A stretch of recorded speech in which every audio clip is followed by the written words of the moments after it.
Today, we're going to dive right into a crisis that's unfolding in this tiny 21-mile-wide stretch of water, but it has the entire global economy on edge.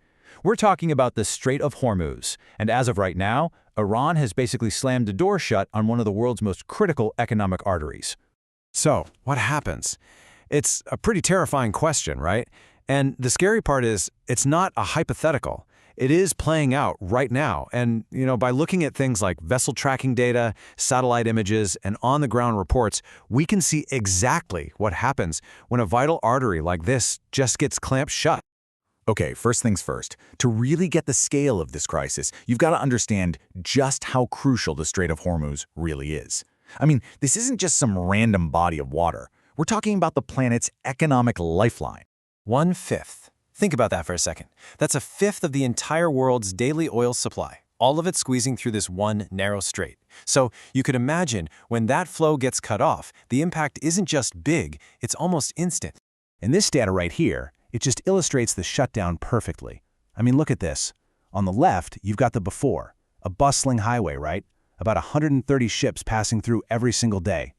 Then look at the after on the right. It's a trickle, just 10. The strait has literally become a ghost town. So do the math. That's a staggering 92.2% drop in traffic. Let's be clear, this isn't just a slowdown, it's a near total blockade, and it is sending absolute shockwaves through the global energy market. So, this brings us to the part that affects all of us, right? The most immediate consequence. Because when you choke off that much oil, well, the price doesn't just go up a little, it skyrockets. And that impact, it hits you right in the wallet, no matter where you live. And here's the proof.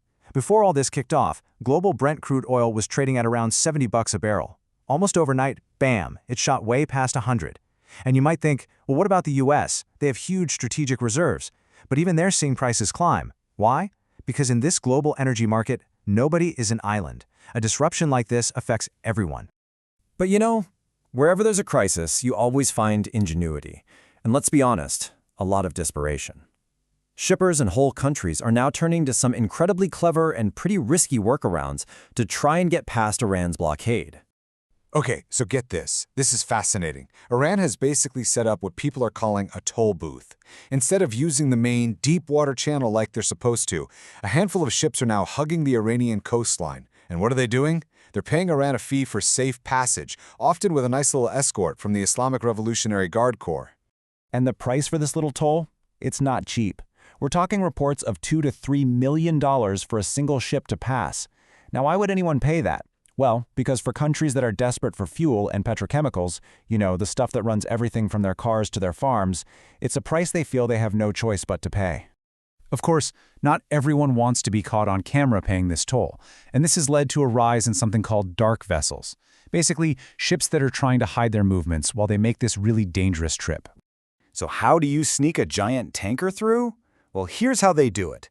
It's become a pretty common four-step pattern. We've seen it with ships like the Indian tanker Jog Vasant.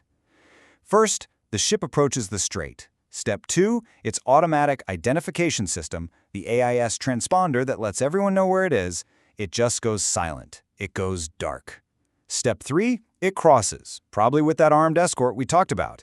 And then, once it's safely through, poof, the transponder magically flicks back on. All right, so there's one last workaround, and this one doesn't even involve the ocean. To get oil out of the Gulf region without having to deal with the strait at all, countries are turning to a really critical piece of infrastructure: pipelines that go over land. And there are two big ones to know about. Saudi Arabia is using its east-west pipeline to get oil over to the Red Sea port of Yanbu. And the UAE? They actually have a pipeline that was built for exactly this kind of scenario, moving oil to the port of Fujairah and just completely bypassing the Strait of Hormuz. Okay, so it's really important to understand that this blockade isn't happening in a vacuum. It's not an isolated incident. It's just one move in a much larger and rapidly escalating military conflict that's playing out across the entire region. I mean, just look at this timeline from March alone. It shows this relentless tit-for-tat. It starts with coalition strikes on Iranian nuclear sites. Then Iran retaliates. Then the U.S. hits 90 targets on Karg Island. Iran immediately strikes back, hitting a refinery in Israel and a U.S. airbase. This is a shadow war that is just bursting out into the open for everyone to see. And the targets are getting scarier. The conflict is now hitting critical infrastructure. We're talking desalination plants, the things that provide fresh water to millions of people. And get this, even those pipeline hubs, the very things being used as a workaround, they're being targeted too. It's a signal that no part of the energy network is truly safe. So let's bring this back home. What does all of this actually mean for the rest of the world?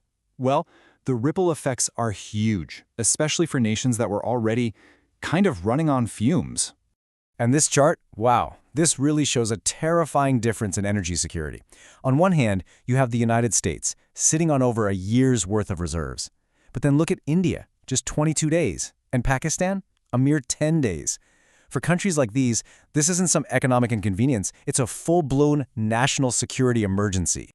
And these aren't just numbers on a screen. These are the real-world consequences. To save fuel, the Philippines has ordered a 4-day work week. In Egypt, shops have to close by 9 p.m. In Bangladesh, they've closed all the universities indefinitely just to stop people from commuting. This is a geopolitical conflict reaching right into people's everyday lives. And look, if you're hoping for a quick fix here, this is going to be a sobering reality check. The U.S. Department of Energy is projecting that even if the Strait reopens tomorrow, the global energy market won't get back to normal until 2027. That's how deep this goes.